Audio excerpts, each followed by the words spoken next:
on up. Everybody right there. Get into it. Everybody right there. Get involved. Everybody just come on up. Come on up.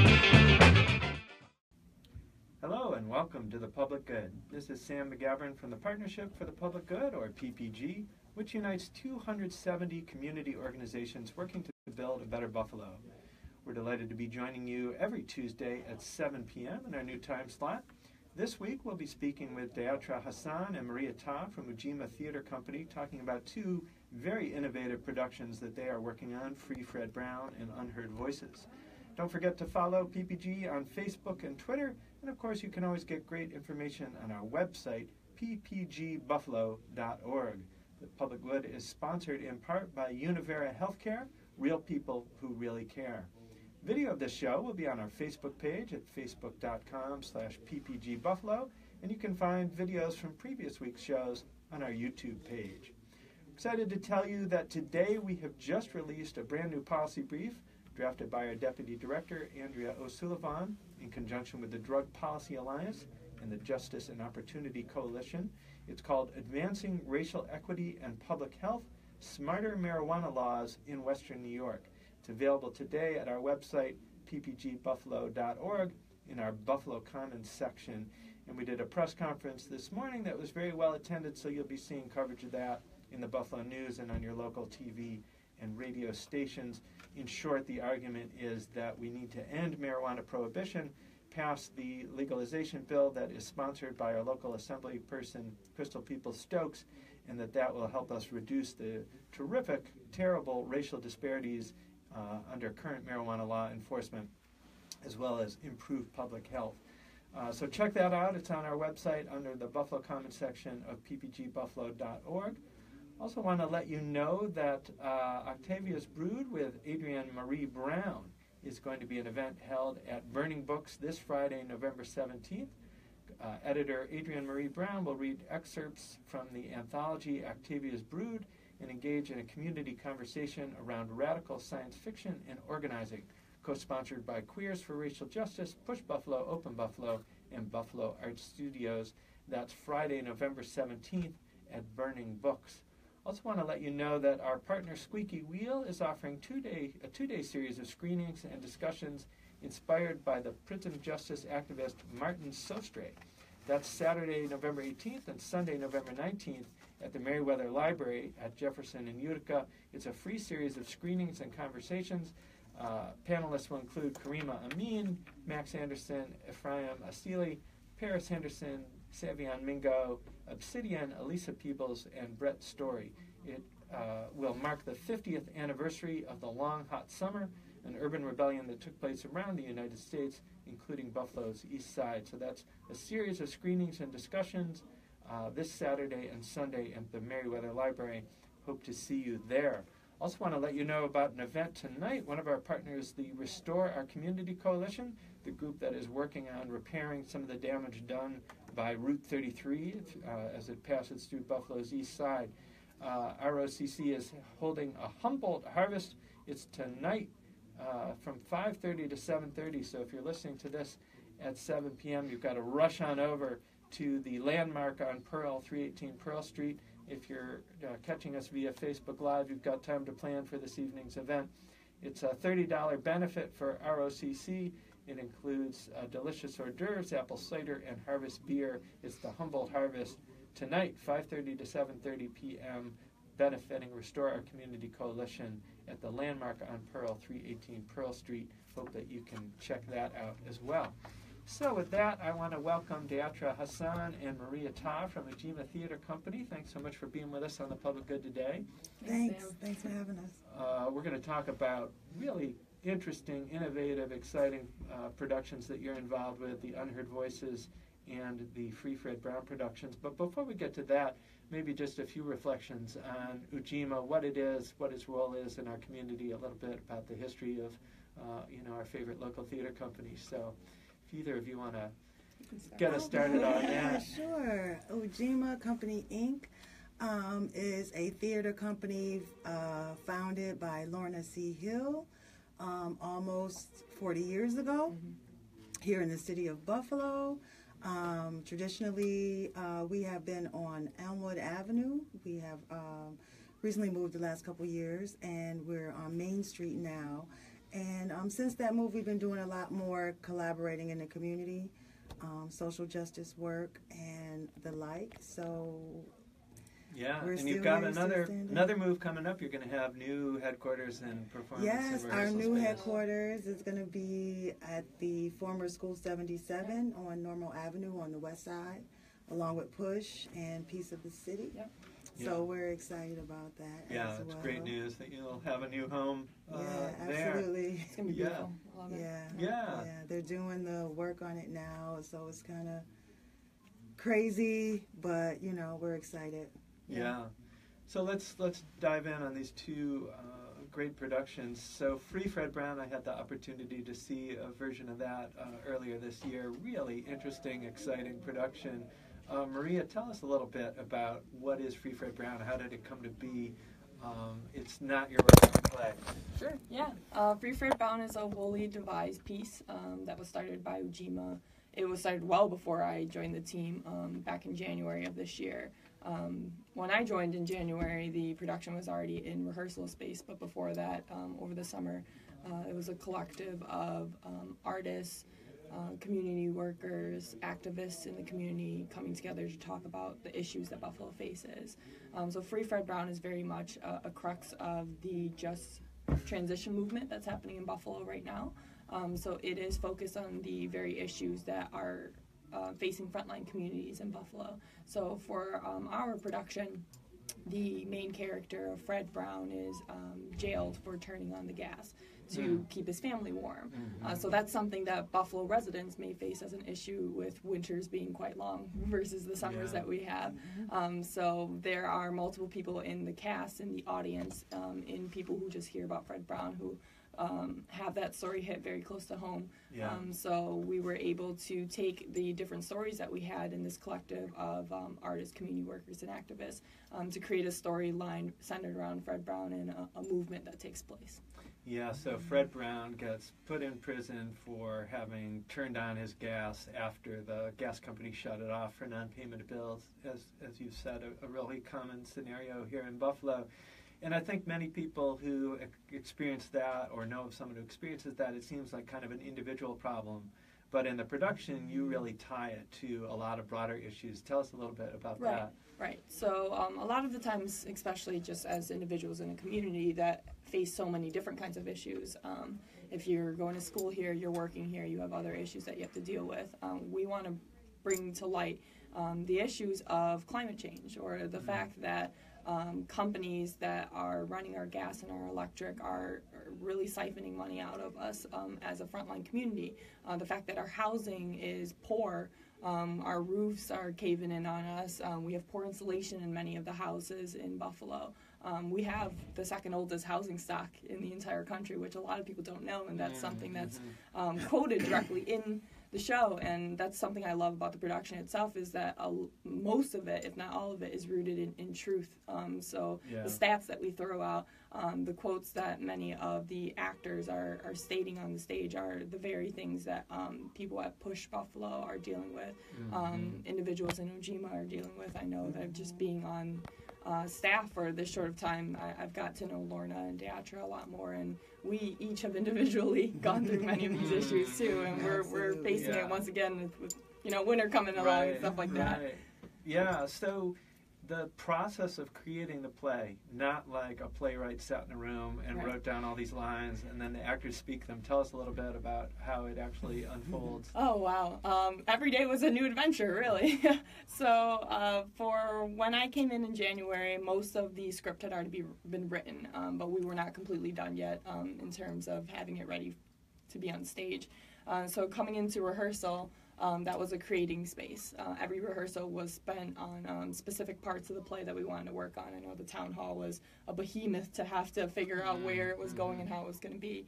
But we would take whatever issue that we wanted to do with, the characters, the plot lines, for each rehearsal. We'd sit those actors down, kind of discuss openly between everybody what the plot line could potentially be, and then just let them ad lib. Yeah. We would record it on video and then spend hours transcribing that video so that we can actually have paper, actual dialogue that we can look back on and say, okay, that line doesn't make sense, we'll take that out.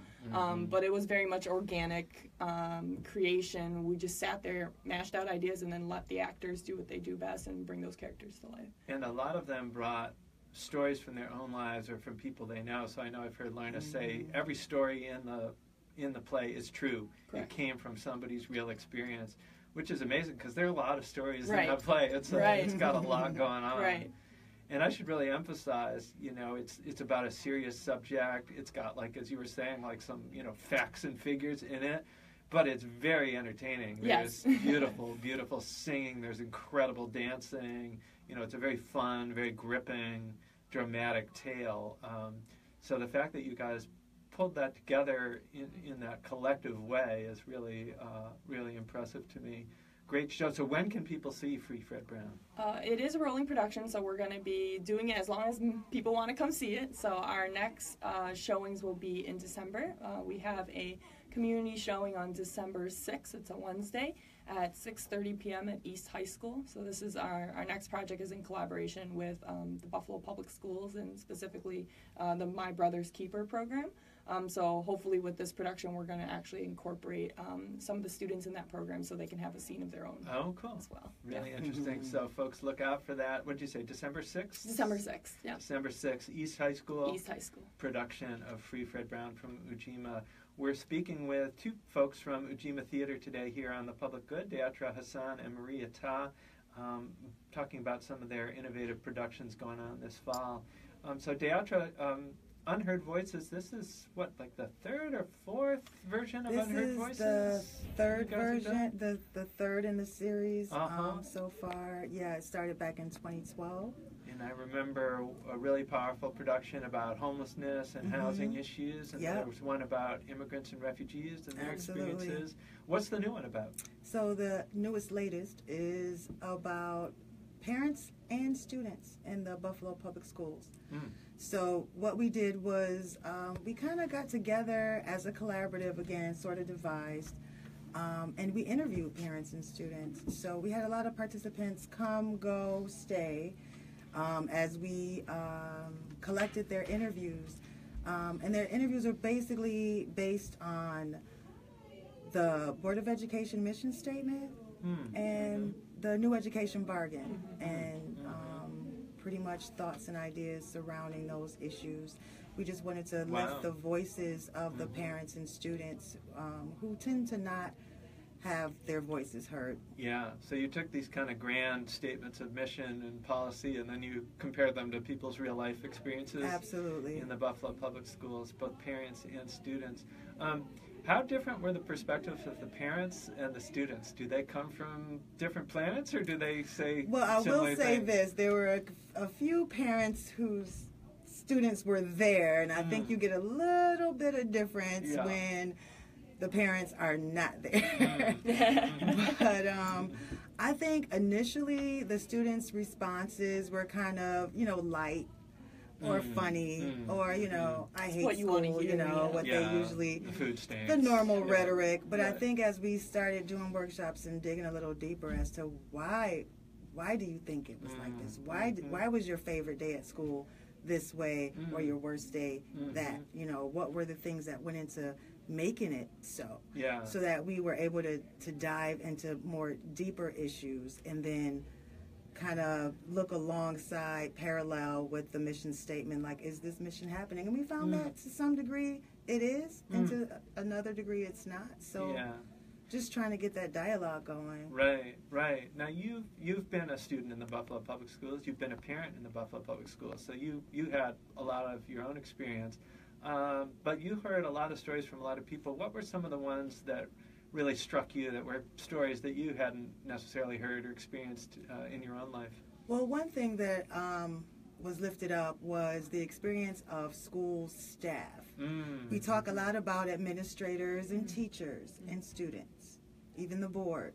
But we didn't talk a lot about, and we had different participants who actually worked as bus drivers, who worked as school staff, maybe a classroom aide and things like that. And these individuals spend a lot of time with our students, our children. So they don't necessarily get the same training. I mean, if we're already kind of feeling like teachers need more training, these individuals are certainly not getting the training. A lot of disparities racially, demographically, with the student and teacher differences. Things like that. Some of those folks were also parents, and that was kind of how they ended up in your orbit. Was they were parents, but they also worked at the schools. Absolutely. Yeah, well, I'm glad you mentioned that. Certainly, one of the campaigns we worked on at PPG and the Buffalo Living Wage Commission that I was most excited about was when the Coalition for Economic Justice did a campaign to get a living wage for food service workers and bus aides in the Buffalo Public Schools. Two groups of people with really hard jobs that do not pay enough, that don't come with good benefits, that have a lot of problems in terms of getting enough hours to really support your family. And those are really important people in our kids' lives, so glad that you're shining a spotlight on them as well. What did you hear, what do the parents and the students really crave that they're not getting in the school experience right now, would you say? I think one of the biggest things is equity. And I think it's a term that we kind of use loosely because most people aren't aware of the difference between equity and equality. Break that down for us. And so equality will be giving each person an equal share of whatever we're dividing among them, as opposed to equity, which means each person will get what they need in a situation. And I think with the school system right now, one of our biggest issues is that students feel like they don't have what they need in terms of support, having somebody to go to and talk to, flexibility of the school. You know, if you're late, you're late. There's, and not to say these things don't exist, because at the same time, when you talk to students, they may say, those blanket statements, I never get this, or it's always like that. And that's never really the case. But for it to be the norm, as opposed to the exception, they don't expect to have such support. Right. So we had two sisters attend the workshop, and they went to two different schools. And these were immigrant Muslim students who one school felt totally supported with her religious beliefs, practicing her religion in school, where the other one, it was quite the opposite. It was a challenge for her to practice her religion in school. So you figure these are two Buffalo public schools, and there needs to be more symmetry or more alignment, you know. Right. And things like that, like support. I mean, you got different majors or subject areas that schools can focus on, and that's great. But in terms of support, human support, I think that's what's lacking the most. One of the issues that's been in the newspaper recently is the lack of diversity among teachers compared to students. The fact that the teacher body looks so different from the students they're serving. Was that an issue that came up in your discussions with parents and students? It absolutely did. And one of the questions that came up was, well, where does my teacher go grocery shopping? Is your school teaching you to live in your community? My personal experience in going to public schools, it was a constant back of the head thought, like, okay, teacher, you're telling me this, but I don't live in your world, and you don't live in my world.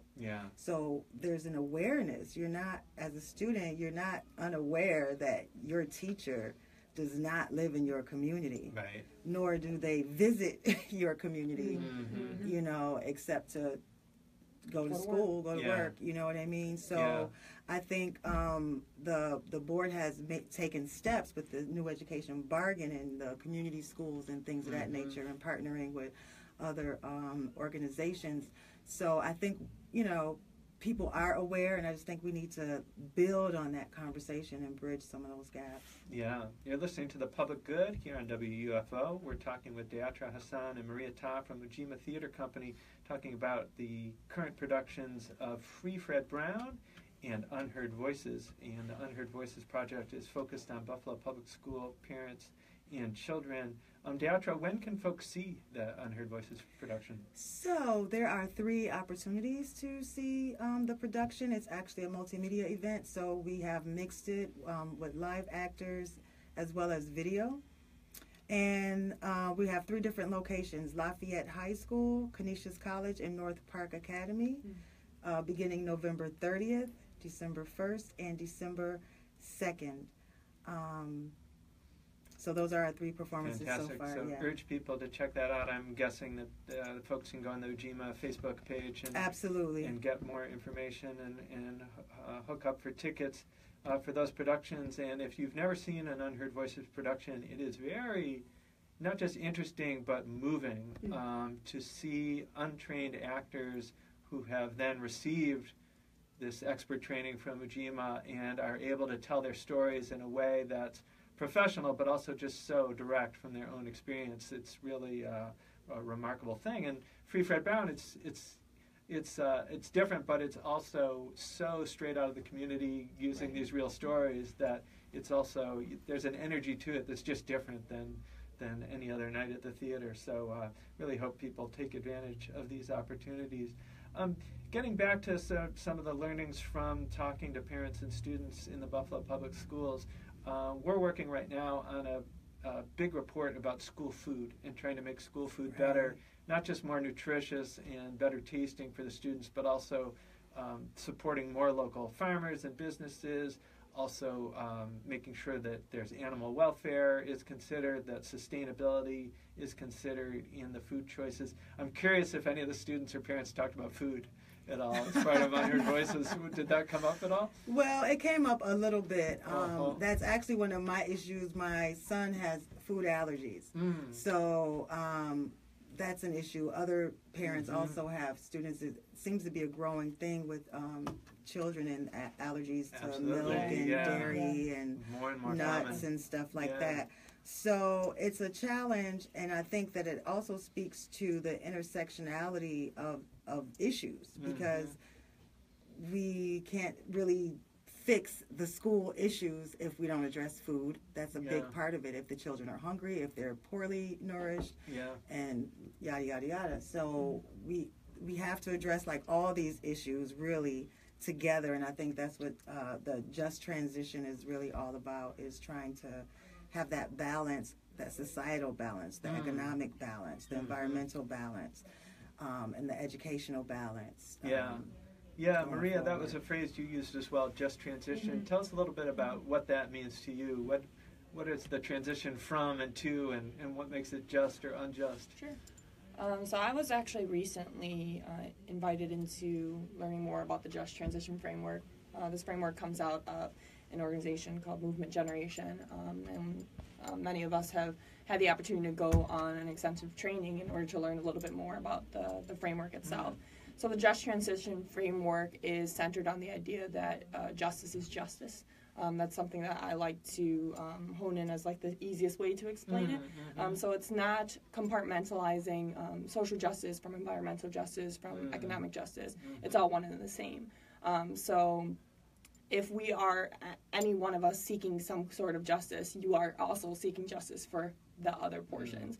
So I, coming into Ujima, was always about social justice. I thought Ujima was doing social justice work. That's what the company was rooted on. Until I come to learn that if you're fighting for social justice, you're also fighting for those same communities to have economic justice, for them to have access to fresh foods, for environmental justice, for them to have the right to have their house be warm in the winter. So all of those issues are one and the same, and the Just Transition movement is centered on the fact that if we're moving directly forward, that we can't forget about the people in those smaller, maybe compartmentalized justice movements. And I love the Free Fred Brown focus on natural gas and the heat getting shut off, because to me that really does get at that intersection of social and environmental justice. So, why are folks heating bills so high? You mentioned partly because they're segregated into this very old uninsulated housing stock,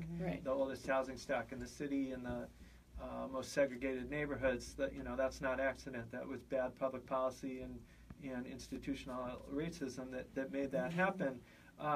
but then those same forces that have been extracting money from people's pockets and not giving them what they need are also extracting the fossil fuels from the earth Right. and burning them in a way that's very reckless and hurting us all. And we've done some work around what are the impacts of climate change in Buffalo and how will they be felt. And they're not going to be felt equally. It's the people, the very same people who are struggling with the high heating bills are the ones who are at risk from severe weather events like big storms, Right. and that's what happens in Free Fred Brown. Not to give too much away, but Right, people right. lose their power, and that's a big part of the thing. And we know what that's like in Buffalo because we've been through October Storm and other events, and know that if you can't afford a generator, you're in much worse shape than people who can, and lots of other impacts that are not felt equally. So great the way that Free Fred Brown is able to address that. Deatra, I want to ask you another school question. Another issue we've worked a lot on with our partners is restorative justice and moving away from the school to prison pipeline toward a more restorative approach to school discipline. Was that an issue that came up with your parents and students at all, school discipline? Well, absolutely. Absolutely. And one of our partner organizations, the Community Health Worker Network of Buffalo. There you go. That's one of their campaigns, is bringing that restorative justice piece into the schools. I think just the spirit of restorative justice is what needs to be brought into the school, and not only to train teachers, but again, staff. Right. And somehow get a living wage for, substitute teachers and staff, and, just to hold them accountable, also empower them with information.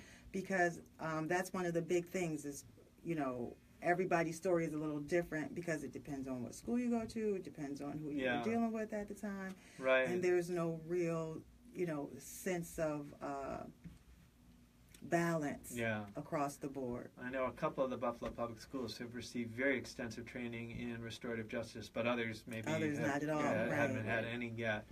And the thing I really like about the restorative justice framework for the schools is that it's really a broad spectrum of approaches, so that it talks about not just like if there's a major incident, but also with the real minor stuff, how the teacher should approach it. So, the student acts out in class and refuses to be quiet or something. And the traditional disciplinary response is sort of, okay, I need to punish that person. I need to send them away. Right. And the restorative framework is banishing people never helps. They helps. have to come back at some point, Right. and they just come back angry and alienated. It hasn't done anything for anyone. The restorative approach is, what do we need to do to get this person back into the community, understanding that when they talk, it's hurting other kids, and they need to take responsibility for that, but staying in the community. All right, we are running out of time. I want to thank Deatra Hassan and Maria Ta from Ujima Company, and urge you to check out the upcoming productions of Free Fred Brown and Unheard Voices, two fantastic things coming up in November and December from Ujima. Next week on The Public Good, we'll be talking about law enforcement assisted diversion, great new technique that we're trying to bring to Buffalo to reduce racial disparities and mass incarceration. That's The Public Good every Tuesday at 7 p.m. here on Power 96.5 FM and Mix 1080 AM. Thanks. Thanks. Everybody over there, Get on up. everybody right there. Get into it.